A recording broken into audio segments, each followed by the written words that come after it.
Hi ಎಲ್ರಿಗೂ, welcome back to my YouTube channel. ಸಂಜೆ vlog ಮಾಡ್ತಾಯಿದ್ದೀನಿ. ಇದು ಸಂಜೆದು. ಇವತ್ತು ಸ್ವಲ್ಪ ಬೇಗ ಬಂದೆ ಶಾಪಿಂದ. ಬೇಗ ಅಂದರೆ ಒಂದು 5-5:30ಗೆ ಬಂದಿದ್ದೀನಿ.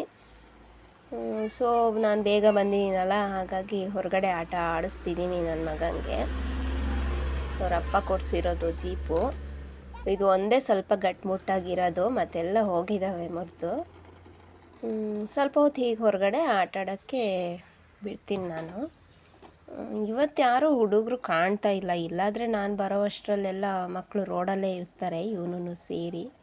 ಇವತ್ತು ಯಾಕೋ ಯಾರೂ ಬಂದಿಲ್ಲ. ಇನ್ನೇನು ಇವಾಗ ಎಕ್ಸಾಮ್ಸ್ ಎಲ್ಲ ಶುರುವಾಯ್ತಲ್ಲ, ಹಾಗಾಗಿ ಎಲ್ಲ ಓದ್ಕೋತಿದ್ದಾರೆ ಅನಿಸುತ್ತೆ. ಸೊ ಇವನು ನಂಗೆ ಯಾರೂ ಇಲ್ಲ ಆಡೋಕ್ಕೆ ಅಂತ ತರಲೆ ತೆಗಿತಿದ್ದ. ಅದಕ್ಕೆ ನಾನೇ ಬಂದು ನಿಂತ್ಕೊಂಡು ಆಟ ಆಡಿಸ್ತಾ ಇದ್ದೀನಿ. ಇನ್ನೇನು ಮಾಡೋದು ಅಲ್ವಾ, ಮಕ್ಕಳು ತುಂಬ ಆಟ ಮಾಡಿದ್ರೆ ಕಿರಿಕಿರಿ ಅನಿಸುತ್ತೆ. ಸೊ ನನಗೂ ಸ್ವಲ್ಪ ಹೊರಗಡೆ ಇದ್ದರೆ ಒಂಚೂರು ಮೈಂಡು ರಿಲೀಫ್ ಆಗುತ್ತೆ. ಎಷ್ಟು ಅಂತ ಮನೆ ಒಳಗೆ ಕೂತ್ಕೊಳ್ಳೋದು ಅಲ್ವಾ. ಬೇಗ ಬರೋಕ್ಕೆ ಬಂದಿದ್ದೀನಿ. ಮನೆ ಒಳಗೆ ಕೂತ್ಕೊಳ್ಳೋದು ಅಂದರೆ ತುಂಬ ಬೇಜಾರು. ಕೆಲಸ ಏನೂ ಇರಲ್ಲ, ಎಲ್ಲ ನಮ್ಮತ್ತೆ ಮಾಡಿಟ್ಟಿರ್ತಾರೆ ಸಂಜೆಗೆ. ಹಾಗಾಗಿ ನನಗೆ ಬೋರ್ ಆಗುತ್ತೆ. ಟಿ ವಿನೂ ನನಗಷ್ಟು ಇಂಟ್ರೆಸ್ಟ್ ಆಗಲ್ಲ ನೋಡೋಕ್ಕೆ. ಸೀರಿಯಲ್ಸ್ ಎಲ್ಲ ನೋಡ್ತೀನಿ, ಇಲ್ಲ ಅಂತಲ್ಲ. ನಮ್ಮ ಅತ್ತೆ ಯಾವ್ದು ಹಾಕಿ ನೋಡ್ತಾರೋ ನಾನು ಅದೇ ನೋಡೋದು. ಇಂಥದ್ದೇ ಅಂತ ಪರ್ಟಿಕ್ಯುಲರ್ ಯಾವುದೂ ಇಲ್ಲ. ನೋಡಬೇಕು ಅನಿಸಿದ್ರೆ ನೋಡ್ತೀನಿ, ಇಲ್ಲಾಂದರೆ ಹೀಗೆ ಹೊರಗಡೆ ಬಂದು ಕೂತ್ಕೊಂಡು ಇವನನ್ನು ಆಟ ಆಡಿಸ್ಕೊಂಡು ಮಾತಾಡಿಕೊಂಡು ಹಾಗೆ ಇರ್ತೀವಿ.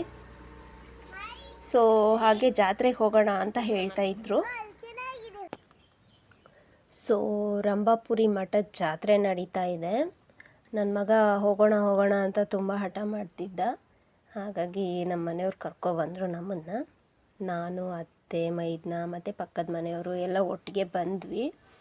ಸೊ ತೇರಿಗೆ ಒಂದು ನಮಸ್ಕಾರ ಹಾಕ್ಕೊಂಡು ಹಾಗೆ ಸ್ವಲ್ಪ ಜಾತ್ರೆ ಸುತ್ತಾಡಿಬಿಟ್ಟು ನನ್ನ ಮಗಂಗೆ ಏನಾದರೂ ಆಟ ಆಡೋದಿದ್ರೆ ಆಟ ಆಡಿಸ್ಬಿಟ್ಟು ವಾಪಸ್ಸು ಹೋಗೋದು. ನನಗೆ ಯಾಕೋ ಹೊರಗಡೆ ಬರೋ ಮೂಡೇ ಇಲ್ಲ. ನಾನು ಹೊರಟಿಲ್ಲ ಅಂದರೆ ನಮ್ಮ ಅತ್ತೆನೂ ಹೊರಡಲ್ಲ. ನನ್ನ ಮಗನೂ ಕಿರಿಕಿರಿ ಮಾಡ್ತಾನೆ. ಸುಮ್ಮನೆ ನನ್ನಿಂದ ಯಾಕೆ ಅವ್ರ ಖುಷಿ ಹಾಳಾಗೋದು ಅಲ್ವಾ. ಹಾಗಾಗಿ ಸುಮ್ಮನೆ ಹೊರಟ್ಕೊಂಡು ಬಂದೆ. ಆ್ಯಕ್ಚುಲಿ ನನಗೆ ಮೂಡೇ ಇರಲಿಲ್ಲ ಜಾತ್ರೆ ಬರೋಕ್ಕೆ, ತುಂಬ ಬೇಜಾರು. ಎಲ್ಲರೂ ತೇರಿಗೆ ನಮಸ್ಕಾರ ಹಾಕ್ಕೊಂಡು ತೀರ್ಥ ಎಲ್ಲ ತಗೊಳಕ್ಕೆ ಹೋಗಿದ್ದಾರೆ. ನಾನು ಹಾಗೆ ಸ್ವಲ್ಪ ವೀಡಿಯೋ ಮಾಡ್ತಾ ನಿಂತೆ.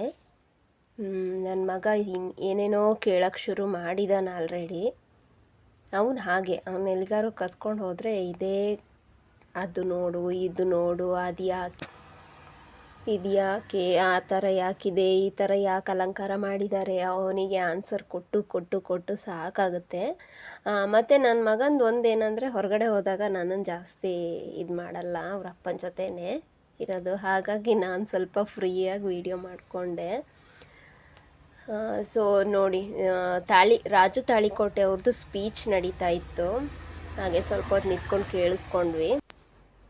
ಜಾತ್ರೆದು ಅಂಗಡಿಗಳೆಲ್ಲ ತುಂಬ ಬಂದಿದೆ. ನೋಡಿ ನಿಮಗೆ ತೋರಿಸೋಣ ಅಂತ ಹಾಗೆ ಒಂದು ವಿಡಿಯೋ ಕ್ಲಿಪ್ಪಿಂಗ್ ತಗೊಂಡೆ. ನಾನೇನು ತಗೊಳ್ಳಿಲ್ಲ. ನನ್ನ ಮಗಂಗೊಂದು ಡ್ರಾಯಿಂಗ್ ಬುಕ್ ಕೊಡಿಸ್ದೆ ನಾನು. ನಮ್ಮ ಮನೆಯವರು ಒಂದು ವಾಚ್ ಕೊಡಿಸಿದ್ರು, ಅವನಿಗೆ ವಾಚ್ ಬೇಕು ಅಂತ ಹಠ ಮಾಡ್ದ. ಆಮೇಲೆ ಅವನ ಅಜ್ಜಿ ಒಂದು ಆಟ ಆಡೋಕ್ಕೆ ಟ್ಯಾಕ್ಟ್ರ್ ಕೊಡಿಸಿದ್ರು. ಅದೇನು ನಾಳೆ ನಾಡ್ದು 2 ದಿನದಲ್ಲಿ ಮುರಿದಾಕ್ತಾನೆ. ಬೇಡ ಅಂದರೂ ಕೇಳಲಿಲ್ಲ ಅವರು. ಇರಲಿ ನನ್ನ ಮೊಮ್ಮಗ ಆಟ ಆಡಲಿ ಅಂತ ಅವರಿಗೊಂದು ಆಸೆ. ಅದು ಬಿಟ್ಟರೆ ಏನೂ ತಗೊಳ್ಳಿಲ್ಲ. ಸೊ ಇವಾಗ ಊಟದ ಹತ್ರ ಬಂದ್ವಿ. ಇಲ್ಲಿ ಲೇಡೀಸ್ಗೆ ಬೇರೆ ಲೈನು, ಜೆಂಟ್ಸ್ಗೆ ಬೇರೆ ಲೈನು. ಊಟ ಕೊಡೋದು ಅಷ್ಟೇ, ಲೇಡೀಸ್ಗೆ ಸಪ್ರೇಟ್ ಕಡೆ ಹಾಕ್ತಾಯಿದ್ರು, ಜೆಂಟ್ಸ್ಗೆ ಸಪ್ರೇಟ್ ಕಡೆ ಹಾಕ್ತಾಯಿದ್ರು. ನನ್ನ ಮಗನ್ನ ನಮ್ಮ ಮನೆಯವ್ರ ಜೊತೆನೇ ಕಳಿಸ್ಬಿಟ್ಟೆ. ನಾನು ನಮ್ಮ ಅತ್ತೆ ಮತ್ತು ಪಕ್ಕದ ಮನೆಯದು ಒಂದು ಚಿಕ್ಕ ಹುಡುಗಿ ಇತ್ತು, ಒಟ್ಟಿಗೆ ಹೋದ್ವಿ. ನೋಡಿ ತುಂಬ ಅಂದರೆ ತುಂಬ ಸ್ಪೇಸ್ ಇದೆ. ಊಟ ಹಾಕ್ಕೊಬಂದು ಹೀಗೆ ಆರಾಮ್ಸೆ ಕೂತ್ಕೊಂಡು ಊಟ ಮಾಡ್ಬೋದು. ಎಷ್ಟು ಜನ ಬೇಕಾದರೂ ಬಂದರೂ ಇಲ್ಲಿ ಊಟ ಮಾಡ್ಬೋದು, ಅಷ್ಟು ಸ್ಪೇಸ್ ಇದೆ. ರಶ್ಶು ಆ ಥರ ಏನಿಲ್ಲ. ಒಟ್ಟು ಕ್ಯೂನಲ್ಲಿ ಹೋಗ್ತಿರ್ಬೇಕು ಅಷ್ಟೇ. ಈ ಕಡೆಯಿಂದ ಬರ್ತಾ ಇರಬೇಕು, ಆ ಕಡೆಯಿಂದ ಊಟ ಮಾಡಿ ಹೋಗ್ತಾ ಇರಬೇಕು. ತುಂಬ ಚೆನ್ನಾಗಿದೆ ವ್ಯವಸ್ಥೆ ಎಲ್ಲ. ಬಟ್ ನಿಜ ಹೇಳಬೇಕು ಅಂದರೆ ನಾನು ಇದೇ ಫಸ್ಟ್ ಟೈಮು ಬರ್ತಾ ಇರೋದು ಇಲ್ಲಿ ಜಾತ್ರೆಗೆ. ತುಂಬ ವರ್ಷದಿಂದ ಹೋಗಬೇಕು ಅಂತ ಅಂದ್ಕೊಂಡೇ ಇದ್ದಿದ್ದು ಅಷ್ಟೇ, ಹೋಗ್ತಾನೇ ಇರಲಿಲ್ಲ. ಈ ವರ್ಷ ನಾನು ಜಾತ್ರೆ ಸ್ಟಾರ್ಟ್ ಆದಾಗಲೇ ನಮ್ಮ ಮನೆಯವ್ರಿಗೆ ಹೇಳಿದ್ದೆ ಈ ಸಲ ಕರ್ಕೊಂಡು ಹೋಗಬೇಕು ಅಂತ. ಮತ್ತು ನನ್ನ ಮಗ ಬೇರೆ ಇದ್ದಾನಲ್ವ, ಅವನು ಸ್ವಲ್ಪ ಹಠ, ಕರ್ಕೊಂಡೋಗಿ ಅಂತ ತಲೆ ತಿನ್ನೋಕ್ಕೆ ಶುರು ಮಾಡ್ದ. ಹಾಗಾಗಿ ನಮ್ಮ ಮನೆಯವರು, ನಮ್ಮ ಮಗ ಅಂದರೆ ಅವನೇನು ಹೇಳಿದ್ರು ಕೇಳ್ತಾರೆ, ನಾನು ಹೇಳಿದ್ರು ಕೇಳ್ತಾರೆ. ಮಗನಿಗೆ ಫಸ್ಟು ಪ್ರಿಫರೆನ್ಸು, ಆಮೇಲೆ ನನಗೆ, ಆ ಥರ ಅವರು. ನಾನು ಅಷ್ಟೇ, ಫಸ್ಟು ನನಗಿಬ್ಬರು ಒಂದೇ, ಆದರೆ ಅವ್ರು ಸ್ವಲ್ಪ ಮಗನಿಗೆ ಜಾಸ್ತಿ ಪ್ರಿಫರೆನ್ಸ್ ಕೊಡೋದು. ಅದು ಹಾಗೆ ಅಲ್ವಾ ಮಕ್ಕಳಾದಮೇಲೆ. ಸೊ ನೋಡಿ, ಹೋಗ್ತಾ ಇದ್ದೀವಿ ಊಟಕ್ಕೆ. ಪರವಾಗಿಲ್ಲ, ಚೆನ್ನಾಗಿದೆ ಎಲ್ಲ ವ್ಯವಸ್ಥೆ. ಸೊ ಊಟ ಮುಗಿಸ್ಕೊಂಡು ಆಟ ಆಡೋ ಹತ್ರಕ್ಕೆ ಬಂದ್ವಿ. ನನ್ನ ಮಗಂಗೆ ಈ ಥರ ಎಲ್ಲ ತುಂಬ ಇಷ್ಟ. ನನಗೆ ಸ್ವಲ್ಪ ಭಯ ಇದರಲ್ಲೆಲ್ಲ ಕೂರ್ಸೋಕ್ಕೆ. ಅವ್ನು ಸ್ವಲ್ಪ ತರಲೆ ಜಾಸ್ತಿ, ಎಲ್ಲಾದರೂ ಹಾರಿಬಿಟ್ರೆ ಅಂತ ಭಯ. ಆ ಥರ ಏನಿಲ್ಲ, ಸ್ಲೋ ಆಗಿ ಓಡಿಸಿದ್ರು. ಮಕ್ಕಳಿಗೆ ಅದೇ ಖುಷಿ ಅಲ್ವಾ, ಅವರು ತಿನ್ನೋದು ಅದು ಇದು ಅನ್ನೋದಕ್ಕಿಂತನೂ ಈ ಥರ ಆಟ ಆಡೋದು, ಗೇಮ್ಸು ಅವೆಲ್ಲ ಆಡಿಸಿದ್ರೆ ಒಂಥರ ಖುಷಿ. ನನ್ನ ಮಗಂಗೆ ಖುಷಿ ಅಂದರೆ ಅಷ್ಟು ಖುಷಿಯಾಗಿತ್ತು. ನೋಡಿ ಹೆಂಗೆ ಕೂತಿದ್ದಾನೆ, ಹಿಂಗೆ ವಾರಿ ಹಿಂದೆ ನೋಡ್ಕೊಂಡು ಮುಂದೆ ನೋಡಿಕೊಂಡು. ಅವನಿಗಿಷ್ಟ ಇಂಥದ್ದೆಲ್ಲ. ಸೊ ಹಾಗಾಗಿ ಕೂರಿಸೋಣ ಅಂತ ಕೂರಿಸ್ದೆ. ತುಂಬ ಮಕ್ಕಳು, ತುಂಬ ಜನ ಇದ್ದರು ಮಾತ್ರ, ತುಂಬ ರಶ್ ಇತ್ತು. ಬರೀ ಮಕ್ಕಳದ್ದೇ ರಶ್ಶು ಆಟಾಡೋ ಹತ್ರ, ದೊಡ್ಡವ್ರಿಗಿಂತನೂ. ಹಾಗೆ ಗೇಮ್ಸಿಗೆ ತುಂಬ ಇದಿತ್ತು, ಜಾಯಿಂಟ್ ವೀಲು, ಕೊಲಂಬಸ್ಸು, ಆಮೇಲೆ ಇದು ಜೀಪ್ ರೈಡು, ಕಾರ್ ರೈಡು, ಆ ಥರದ್ದೆಲ್ಲ ತುಂಬ ಇತ್ತು. ನಾನು ಇದರಲ್ಲಿ ಮತ್ತು ಜೀಪಲ್ಲಿ ಎರಡರಲ್ಲಿ ಕೂರಿಸಿದೆ ಅಷ್ಟೇ. ಇನ್ನೂ ಕೂರಬೇಕು ಅಂತ ಅವನ ಹಠ. ಜಾಯಿಂಟ್ ವೀಲಲ್ಲೆಲ್ಲ ಮಕ್ಕಳನ್ನ ಕೂರ್ಸೋದು ತುಂಬ ರಿಸ್ಕಿ. ಯಾಕಂದರೆ ನಾನು ಒಂದು ಸಲ ಅದರಲ್ಲಿ ಕೂತಿದ್ದೆ, ನಮಗೆ ಕೂರೋಕ್ಕಾಗಲ್ಲ ಅದರಲ್ಲಿ. ಮಕ್ಕಳನ್ನೆಲ್ಲ ತುಂಬ ರಿಸ್ಕಿ, ಅದರಲ್ಲಿ ಕೂರಿಸ್ಲೇಬಾರ್ದು. ಸೊ ಹಾಗೆ ಇದೊಂದೆರಡು ಆಟ ಆಡಿಸ್ಬಿಟ್ಟು ಆಮೇಲೆ ಮನೆಗೆ ಹೋಗೋದು. ಆಲ್ರೆಡಿ ಟೈಮ್ ಬೇರೆ ಆಯಿತು. ನನಗೇನಪ್ಪ ಅಂದರೆ, ನಾನು ನೈಟ್ ಜಾಸ್ತಿ ನಿದ್ದೆ ಕೆಡಲ್ಲ. ನನಗೇನಂದರೆ 9:30 10 ಗಂಟೆ ಒಳಗೆ ಮಲಗಿಬಿಡಬೇಕು, ಅಷ್ಟರಲ್ಲಿ ನಿದ್ದೆ ಬರೋ ಟೈಮ್ ನನಗೆ. ಆಮೇಲೆ ಮಲಗಿದ್ರೆ ಅದು ನಿದ್ದೆ ಟೈಮ್ ಮಿಸ್ ಆದರೆ ಮತ್ತು ರಾತ್ರಿ ಇಡೀ ನಿದ್ರೆ ಬರಲ್ಲ. ಆದರೆ ಒಂದೊಂದು ದಿನ ಏನು ಮಾಡೋದು, ಈ ಥರ ಅಡ್ಜಸ್ಟ್ ಮಾಡ್ಕೋಬೇಕಲ್ವ. ರಾತ್ರಿ ಇಡೀ ನಿದ್ರೆ ಸರಿಯಾಗಿಲ್ಲ ಅಂದರೆ ನನಗೆ ನೆಕ್ಸ್ಟ್ ಡೇ ಕೆಲಸ ಮಾಡೋಕ್ಕಾಗಲ್ಲ, ತುಂಬ ಕಷ್ಟ ಆಗುತ್ತೆ. ಹೆಡ್ಡೇಕು, ಒಂಥರ ಸುಸ್ತು, ಈ ಥರ ಎಲ್ಲ ಸ್ಟಾರ್ಟ್ ಆಗುತ್ತೆ. ಸೊ ನಾನು ಯಾವುದೇ ಕಾರಣಕ್ಕೂ ನೈಟ್ ನಿದ್ದೆ ಮಾತ್ರ ಮಿಸ್ ಮಾಡ್ಕೊಳ್ಳಲ್ಲ. ಮೊದಲೆಲ್ಲ ತುಂಬ ನಿದ್ದೆಗೆಡ್ತಾ ಇದ್ದೆ, ಬಟ್ ಇವಾಗ ನನಗೆ ನಿದ್ದೆಗೆಡೋದು ಅಂದರೆ ನನಗೆ ಆಗಲ್ಲ. ನಿದ್ರೆ ಒಂದು ಕರೆಕ್ಟಾಗಿ ಆಗಿಬಿಡ್ಬೇಕು ನನಗೆ. ಸೊ ನೋಡಿ, ಮಕ್ಕಳನ್ನ ಕರ್ಕೊಂಡು ಬಂದರೆ ಇದೇ ಖುಷಿ ನಮಗೆ. ಜಾತ್ರೆ ಅಂದರೆ ಇನ್ನೇನು, ಮಕ್ಕಳನ್ನೆಲ್ಲ ಕರ್ಕೊಬಂದರೆ ಹೀಗೆ ಆಟ ಆಡಿಸ್ಕೊಂಡು, ಜಾತ್ರೆಗೆ ಏನೇನು ಹೊಸ ಐಟಮ್ಸ್ ಬಂದಿದೆ ಎಲ್ಲ ನೋಡಿಕೊಂಡು. ನಾವು ತುಂಬ ಸುತ್ತಿದ್ವಿ ಮಾತ್ರ. ತುಂಬ ಸುತ್ತಿ ಕಾಲು ನೋವು ಮಾತ್ರ ಹೆಂಗೆ ಸ್ಟಾರ್ಟ್ ಆಗುತ್ತೆ ಅಂತ ಗೊತ್ತಿಲ್ಲ. ನಮ್ಮ ಅತ್ತೆ ಬೇರೆ ಕಾಲು ನೋವು, ಅವರು ಸುತ್ತಾ ಇದ್ದೀವಿ. ಆದರೆ ಅವರು ಹೀಗೆ ಹೋಗಲ್ಲ ಎಲ್ಲೂ. ನಾವು ಕರ್ಕೊಂಡು ಹೋದರೆ ಹೋಗ್ತಾರೆ. ಅದರಲ್ಲೂ ಮೇಯ್ನ್ ನಾನು ಹೊರಡ್ತಾರೆ, ಇಲ್ಲದಿದ್ದರೆ ಅವ್ರು ಹೊರಡಲ್ಲ. ನಾನು ಹಾಗೆ ಆಲ್ಮೋಸ್ಟು ಬೇರೆ ಯಾರ ಜೊತೆನೂ ನಾನು ಹೊರಗಡೆ ಸುತ್ತಕ್ಕೆಲ್ಲ ಹೋಗಲ್ಲ.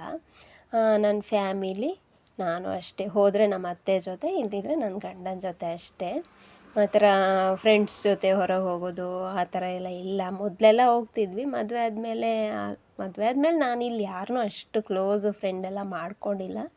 ಸೊ ನನಗೆ ಅಷ್ಟು ಟೈಮೂ ಇರಲ್ಲ. ಹೊರಗಡೆ ಹೋಗ್ತೀನಲ್ವ ಕೆಲಸಕ್ಕೆ, ನಾನಾಯಿತು, ನನ್ನ ಕೆಲಸ, ನನ್ನ ಮನೆ. ನಾನು ಬೆಳಿಗ್ಗೆ ಹೋದರೆ ಬರೋದೇ ರಾತ್ರಿ ಆಗುತ್ತೆ, 7 ಗಂಟೆ ಆಗುತ್ತೆ.